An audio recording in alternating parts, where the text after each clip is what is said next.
Hallelujah. परमेश्वर के कलाम में जो एक यहूदी रब्बी की शोल है, ये परमेश्वर के द्वारा आज्ञा दी गई थी। और आज हम प्रेयर शोल के बारे में जानेंगे, उसका डीप रेवलेशन कि प्रेयर शोल का क्या महत्व है और प्रेयर शोल परमेश्वर ने क्यों आज्ञा दी।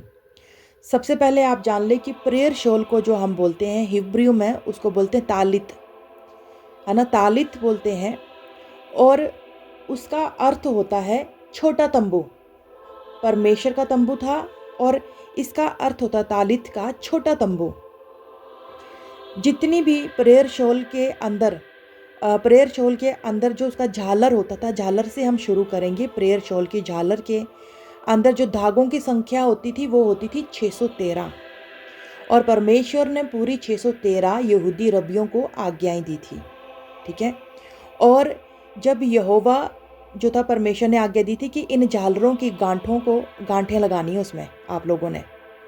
और वो गांठें लगाते थे उसमें और उन झालरों को अपनी उंगली से लपेटे रहते थे। अपनी उंगली से लपेटने का अर्थ था कि हम परमेश्वर की आज्ञाओं को, वचनों को अपनी उंगली से लपेटे रहे हैं। और उसकी जितनी भी झालर थी, उसकी झालर को हमेशा चूमते रहते थे, सहलाते रहते थे उन झालर के उसको। ठीक है। जो ये प्रेयर शॉल थी, प्रेयर शॉल के धागे जो होते थे उसमें नीले रंग के धागे और सफ़ेद रंग के धागे होते थे। नीले रंग के अर्थ होता है परमेश्वर की आज्ञाएं। नीले रंग के धागे का मतलब था कि परमेश्वर की आज्ञाएं। और सफ़ेद जो धागे थे उसका अर्थ था पवित्रताई। ठीक है। तो टोटल इसमें जितनी थी, मैंने आप लोगों को बताया कि 613 इसमें धागे लगाए जाते थे। मतलब ब्लू कोड थे और वाइट कोड थे। अब जो ये परमेश्वर ने जो उनको ये आज्ञाएं दी थी बनाने के लिए, इसका उनके जीवन में बहुत बड़ा महत्व था। गिनती हमने 15, उसका 38:41 में हमने पढ़ा है कि परमेश्वर ने उनको स्वयं को उनको प्रेयर शॉल से अपने आप को ढांपने के लिए बोला था। ठीक है। और हम देखते हैं कि मूसा ने भी जब आज्ञाएं दी थी, हम मूसा की आज्ञाओं को भी देखते हैं कि उसने किस प्रकार से आज्ञाओं को गढ़ा था उन पट्टियों पर। उसी प्रकार से इसमें भी बहुत सारे शब्द लिखे होते हैं। ठीक है। इसमें नीले रंग के फीते होते हैं, गोल्डन जो धागा होता था ना, सुनहरा धागा, उससे इस पे काम किया जाता था और उसके ऊपर इसमें परमेश्वर का नाम लिखा जाता था। इसके अंदर प्रार्थना शॉल का बहुत बड़ा महत्व था, क्योंकि जब परमेश्वर ने अपना तंबू बनाया तो परमेश्वर के तंबू को ना, सबसे ऊपर जो तंबू था उसको जो ढांपा जाता था, वो उस तंबू का प्रार्थना शॉल था। उसका आकार बहुत बड़ा था और उसको भी सफ़ेद और नीले रंग से बनाया गया था। आप ये देख सकते हो कि परमेश्वर ने उनको व्यवस्था विवरण में जो सब चीज़ें बताई गई थी, किस प्रकार से तंबू बनाना है, उसका कैसे, तंबू के धागे कैसे होंगे, कपड़ा कैसे होगा, तो हर एक चीज़ की आज्ञा दी थी। जो परमेश्वर का तंबू बना था, इट मीन जो सबसे ऊपर वाला कवरिंग था वो था प्रेयर शॉल। और वो भी वैसे ही बना था जैसे छोटा एक यहूदी रब्बी शॉल दिया गया, क्योंकि यहूदियों को भी अब बोला गया था कि तुमने इसको ढांप के रखना है, अपने आप को ढांपना। तो यहूदी लोग भी ना, अभी आप जब भी देखोगे तो यहूदी लोग अपने आप को ढांपे रखते हैं, उस शॉल से ढांपे रखते हैं। ठीक है। और यहूदी रब्बी जो होते हैं, जितने भी यहूदी लोग होते हैं, प्रार्थना शॉल को उसके चारों कोने होते हैं ना, चारों कोनों से पकड़ते हैं। जैसे 4 कोने होते हैं शॉल के, उन चारों कोनों को पकड़ लेंगे और लपेट लेते हैं और फिर प्रार्थना करने खड़े होते हैं। आप जब भी देखना, आप देखेंगे उनको, वो शॉल को लपेट के अपने हाथों में बांध लेते हैं, अपने पकड़ लेंगे। इट मीन्स कि उनका अर्थ होता है कि उन्होंने परमेश्वर की सामर्थ्य को इकट्ठा कर लिया है। ठीक है। कि परमेश्वर की सामर्थ्य उनके पास अब इकट्ठी हो गई है। प्रार्थना शॉल को लपेटने का, उनको अपने ऊपर रखने का भी एक तरीका होता है ना। उसके सामने जो मैंने आपको बताया कि सुनहरे अक्षरों के जो उसका फ्रंट कॉर्नर होता था, जो उनके कंधे पर लगा रहता था, वहाँ पर ना सुनहरे रंग के अक्षरों से कुछ लिखा रहता था और वो था परमेश्वर का नाम। वो परमेश्वर के नाम को कभी भी उल्टा नहीं करते। वो उसको हमेशा एक तरीके से, सलीके से ओढ़ना है, सलीके से उसके कॉर्नर्स को पकड़ना है। ठीक है। प्रार्थना शॉल के कॉर्नर होते हैं ना, उस कॉर्नर में 5-5 गांठें होती हैं। इट मीन्स कि वो पहली बाइबल की 5 किताबें को दर्शाते हैं। जो 5 किताबें होती हैं उनको बोलते हैं तोरा होती हैं। जो 5 किताबें यहूदी लोग पढ़ते हैं, फर्स्ट उत्पत्ति से लेकर जो है उसके आगे है ना, जो 5 किताबें हैं वो उसको बोलते हैं तोरा। वो 5-5 गांठें उस चीज़ को दर्शाती हैं। अभी जो इसका प्रार्थना शॉल को जिसको हम बोलते हैं छोटा तंबू, इसका भी आगे एक बहुत बड़ा महत्व है। जब भी कोई यहूदी मरता है, जब भी कोई यहूदी मरेगा तो उससे ना प्रार्थना शॉल को ढाँप देते हैं। प्रार्थना शॉल से कवरिंग करते हैं उसकी। इट मीन्स कि जब वो परमेश्वर के सामने ले जाया जाए तो वो ऐसे नंगे सिर ना जाए, ठीक है? ऐसे ना चले जाए परमेश्वर के सामने। पर यहूदियों में ये एक कल्चर है। यहूदियों में जब भी कोई भी मरता है ना, अगर किसी का खून कर दिया है, किसी का खून कर दिया है, किसी को मार दिया गया है, तो जो मृत व्यक्ति होता है ना, मरा हुआ इंसान, जब उसको कब्र में रखने से पहले उसके सर में लपेट देते हैं उसको। जो उसका शॉल होता है, प्रेयर शॉल, उसके सर पर लपेट देते हैं, ताकि जब वो न्याय के दिन पहुंचाया जाए तो परमेश्वर के सामने उस खून से सने हुए शॉल को दिखाएगा और अपना न्याय मांगेगा, ठीक है?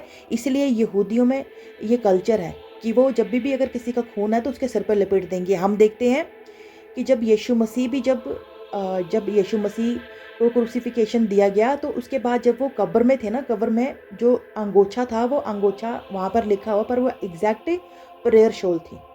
वो प्रेयर शॉल उनके सर पर लपेटी गई थी, ठीक है? वो भी उनके सर पर लपेटी गई थी, इसलिए जो अंगोछा था वो तय लगा हुआ मिला। आप पढ़ना, उस चीज़ को पढ़ना, ठीक है? फिर उसके बाद यहूदी लोग हमेशा अपने आप को शॉल से ढांपते हैं। हम देखते हैं यहूदी शॉल का जो ये शॉल थी, इसको भी हम देखते हैं 1 शमूएल उसका 17:45। दाऊद भी हमेशा अपने आप को शॉल से ढांप के रखता था, हमेशा ढांप के रखता था। जब वो गोलियत से लड़ते समय भी अपनी प्रार्थना शॉल को उसने पहना हुआ था, तभी तो बोलता है कि मैं तेरा नाम लेकर तेरे पास आता हूँ। दाऊद भजन में कहता है ना कि तू मुझे अपने पंखों की आड़ में छुपा ले। जो पंखों की आड़ का अर्थ है ना, क्योंकि हम लोग भी पढ़ते हैं ना कि मुझे पंखों की आड़ में छुपा ले।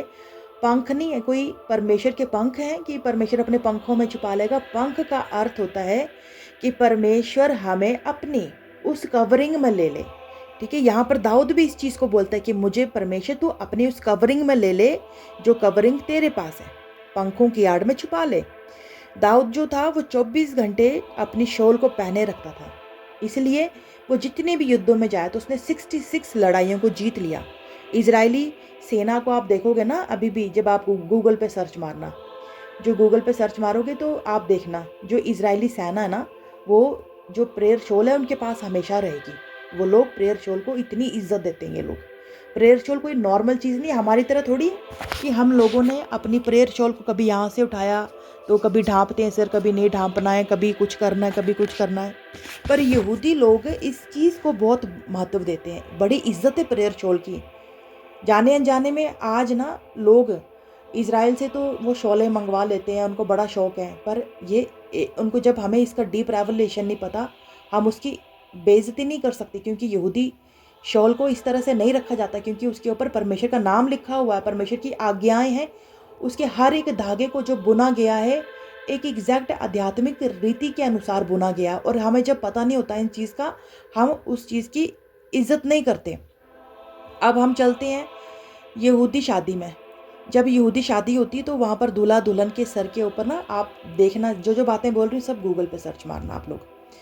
तो जो दूल्हा दुल्हन होते हैं उनके सर के ऊपर ना हमारी तरह थोड़ी कि फूलों की वो चुन्नी लेके चल रहे हैं, कुछ लेके चल रहे हैं, उनके सर के ऊपर यहूदी शॉल की कवरिंग होती है। उसके नीचे खड़े होकर वो निकाह पढ़ते हैं अपना, ठीक है? शादी जब एक बेटी किसी बाप के घर में जन्म लेती है तब उसके ऊपर भी पिता जो होता है वो उसके ऊपर कवरिंग रखता है, अपनी शॉल उड़ाता है उसको। फिर दूसरी बार उसके ऊपर शॉल तब उड़ती है जब उसकी शादी होती है, क्योंकि जब उसकी शादी होती है तो जो यहूदी दूल्हा होता है अपनी प्रेयर शॉल से लड़की को सर को ढांप लेता है, वो लड़की को ढांप लेगा। इट मीन्स कि जो लड़की है वो दुगनी भाग की अधिकारी है। पहले तो उसको अपने बाप की वो मिला, सेफ्टी पर्पस मिला, फिर उसके बाद उसको पति की ओर से वो सेफ्टी मिल गई है। इट मीन्स कि अब वो उसके अंडर उसमें आ गई है, ठीक है? इस तरह से यहूदी कल्चर में भी इसका बहुत ज़्यादा इस्तेमाल होता है। अब हम देखते हैं एलिया को। अब हम लोग तो पढ़ लेते हैं दुगना मसा। अब हम देखते हैं कि जब एलीशा के ऊपर जो एलिया था उसने अपना वो प्रार्थना तो उसी से करता था ना, वो उसका कपड़ा नहीं था वास्तव में, क्योंकि जब हम ना KJV वर्जन पढ़ेंगे या यहूदी या फिर हम जो एग्जैक्ट बाइबल को पढ़ेंगे तो उसमें हम यही चीज़ पढ़ते हैं कि उसने अपना जो प्रेयर शॉल था, अपना वो कवरिंग था, उसके ऊपर ढाँप दी थी। और उसका मतलब था, जब उसने अपने ऊपर उसका कपड़ा ढाँप दिया, छोड़ दिया, इट मीन्स कि वो अब दुगने भाग का अधिकारी है। अब इस चीज़ का उसको पता था, इसलिए तो वो इतना रिच था, इतना अमीर था। एलीशा कोई नॉर्मल इंसान नहीं था। एलीशा बहुत ज़्यादा अमीर था। अमीर होने के बावजूद भी उसने अपने सारी चीज़ों को छोड़ दिया। अब सारी चीज़ों को छोड़कर वो उस मसे के पीछे, उस अनॉइंटिंग के पीछे, उस दुगने बाग के पीछे वो चला गया। उसने सब कुछ काट दिया, बैलों को काट दिया। इट मीन्स कि उसने संसारिकता को ख़त्म कर दिया। उसने उस, हम बोलते हैं ना, मोह मोह किसी चीज़ से लगाव होना, उसने लगाव को ही ख़त्म कर दिया। उसने बैलों के टुकड़े कर दिए और वो वहाँ पे उसके पीछे हो लिया। जब हम देखते हैं कि वो स्वर्ग पर उठा लिया गया, तो वो उसने अपनी उस कपड़े को, अपने कपड़े को, कटिबंध को एलीशा को दे दिया था। इट मीन्स वो दुगने भाग का अधिकारी था। हम एक राजा में पढ़ते हैं, जब एलिया नबी ने अपने जीवन में ना 7 आश्चर्य कर्म किए थे, तो इट मीन्स कि अब उसके जो एलीशा था, उसके जीवन में 14 होने चाहिए थे, क्योंकि दुगने भाग का मसे का अधिकारी था वो। पर जब उसकी डेथ हुई तो उसने सिर्फ 13 आश्चर्य कर्म किए थे, 14 नहीं किए थे। पर परमेश्वर ने उसकी इज्जत बचाने के लिए अपनी दया के अनुसार, जब वो उसकी डेथ होगी तो उसकी हड्डियों के द्वारा भी वो आश्चर्य कर्म किया परमेश्वर ने, और परमेश्वर ने उसकी इज्जत को रखा। अब जब एलीशा के बाद, एलीशा की हड्डियों को टच करके वो जीवित हो गए, टोटल अब 14 आश्चर्य कर्म हो गए। इट मीन्स कि जो ये बात थी, दुगना मसा, वो पूरा हो गया। अब इसके बाद, एलीशा के मरने के बाद, अब किसी को भी इस योग्य नहीं समझा गया कि कोई उसको ले पाए। वो पवित्र तंबू के दाहिनी ओर रख दिया गया। अब ये माना जाता है कि एलीशा अपनी शॉल को फिर से लेगा, फिर से लेने के लिए आएगा। ठीक है, एलीशा। अब हम देखते हैं, अब जो प्रभु यीशु थे ना, प्रभु यीशु भी अपनी प्रार्थना शॉल को हमेशा ढांप के रखते थे, हमेशा अपने ऊपर कवरिंग में रखते थे। जब 12 साल से एक लहू बहने वाली स्त्री परमेश्वर के पीछे पीछे गई, तो उसने उस बस्त्रों की छोर को छुआ। वो बस्त्र की छोर नहीं थे, वो प्रेयर शॉल की उन आज्ञाओं को छुआ था उसने, उस लौंग को, जो लटकन, मैंने आपको बताया ना कि वो जो लटकन निकल रहे थे शॉल के, झालर थी, उसने झालर को छुआ। इट मीन्स कि उसने उन आज्ञाओं को, उस कवरिंग को छू लिया विश्वास करके। उसको जानती थी, वो औरत जानती थी कि मुझे क्या चीज़ को, किस चीज़ से अनॉइंटिंग मिल सकती है, किस चीज़ की मैं अधिकारी हूँ, और प्रभु यीशु की जो ये प्रेयर शॉल में कितनी सामर्थ्य है, वो जानती थी इस चीज़ को। इट मीन्स कि वो औरत दुनियावी नहीं थी, वो औरत जानती थी उस सामर्थ्य को, वो पढ़ती होगी, वो जानती थी सब कल्चर्स को। तो उसने जो आज्ञाएं थी, क्योंकि आज्ञाओं में है ना अपने लोगों का साथ देना लिखा है, परमेश्वर अपने लोगों का साथ देता है। उसने आज्ञाओं को टच किया, उसने उस अधिकार को टच कर लिया, और उसने सारी सामर्थ्य को लेकर वो उसी समय चंगी हो गई। ठीक है, जब हम देखते हैं यीशु मसीह जब उस मरी हुई लड़की के पास किया, तो उसने उस लड़की को क्या बोला? उसने बोला, तलिता कुमी। तलिता कुमी का मतलब कुछ भी नहीं होता। तलिता कुमी का मतलब होता है, प्रार्थना शॉल, खड़ी हो जा। कितनी अजीब सी बात है ना, प्रार्थना शॉल, कुमी, खड़ी हो जा। मतलब तलिता का अर्थ है प्रार्थना शॉल, और कुमी का अर्थ है उठ और खड़ी हो जा। इट मीन्स कि वो परमेश्वर ने उसको ये चीज़ बोली उस समय कि उठ और खड़ी हो जा प्रार्थना शॉल, और वो खड़ी हो गई। ठीक है, अब हम देखते हैं कि जब जिस समय में यहूदी लोग, जितने लोग भी प्रार्थना करते हैं, तो प्रार्थना करते हुए वो हिलते रहते हैं, हिलते रहते हैं, हिल हिल के प्रार्थना करते हैं। वो नॉर्मली प्रार्थना नहीं करते, वो हिल हिल के प्रार्थना करते रहेंगे। इट मीन्स कि वो दर्शाते हैं कि उनको ये चीज़ पता है, वो बोलते हैं कि हम यहोवा के दीपक हैं, जो हमारा आत्मा है वो यहोवा का दीपक है, और दीपक हमेशा हिलता रहता है। इसी के अनुसार वो हमेशा हिल हिल कर प्रार्थना करते रहते हैं, वो कभी भी नॉर्मली नहीं रहते हैं। ठीक है, और वो अपने सर को, अपने शरीर को ना उसे ढांपे रखते हैं। ठीक है, और जब दूसरा अर्थ ये भी है कि जब यहूदी लोग मर जाते हैं, उनके सिर से शाल को इसलिए लपेटा जाता है कि उन्होंने अपने पृथ्वी के चक्र को, अपने जीवन को पूरा कर लिया। इस चक्र को पूरा करके अब वो आज़ाद हो चुके हैं। मतलब जो संसार में उनका कर्तव्य था, काम था, जो चक्र था, वो पूरा हो चुका है। अब वो मुक्त हो चुके हैं इस चीज़ से। हम इन चीज़ को देखते हैं, पर वास्तव में कहीं ना कहीं हम लोग इन चीज़ों को नहीं जानते हैं, और हम जो प्रार्थना शॉल है या कपड़ों का एक गलत अर्थ ले लेते हैं।